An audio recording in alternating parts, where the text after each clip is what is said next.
Greetings everyone and happy spring. It's hard to believe that the school year is already coming to a close and that this is our last Math Fix task together.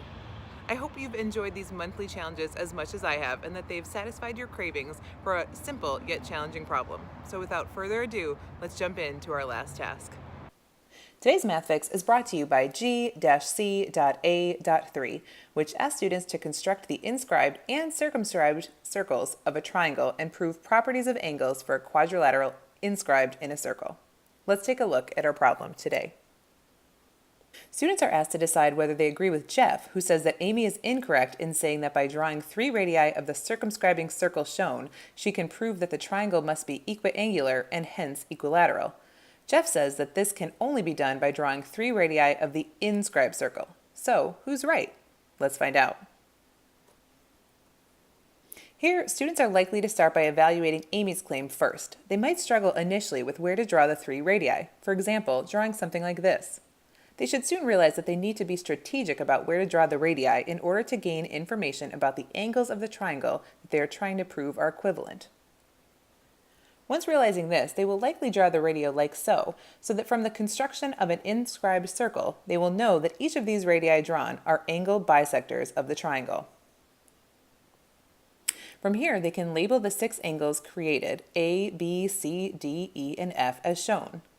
Given that each radii is an angle bisector, they can determine that A equals B, C equals D, and E equals F. From here, they can note that the congruent radii mean they have isosceles triangles, so they can determine that A equals F because they are base angles of an isosceles triangle. Similarly, B equals C and D equals E.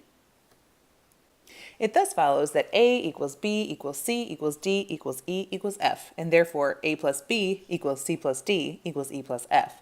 So the triangle is equiangular and therefore equilateral. So Amy's correct. Now, if Amy is right, does that mean Jeff isn't? Let's see. Students might again struggle with where to draw the 3 radii. For example, simply shortening the radii they drew for Amy's claim, they might get something like this.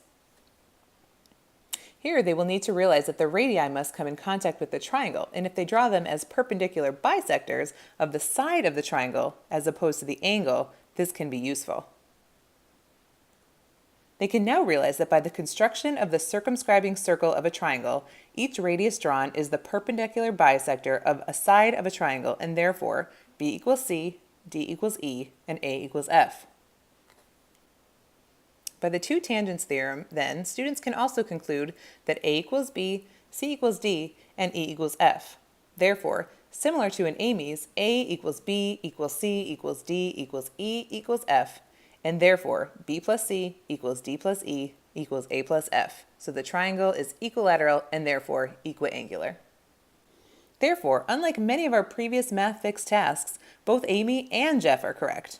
One extension might be to describe a sequence of constructions that allows you to draw a circle inscribed in any given equilateral triangle. And that's this month's Math Fix task, folks. We are so pleased that you've hung in there with us this school year, taking on each month's challenge like a pro. Have a wonderful rest of your school year. Until we meet again.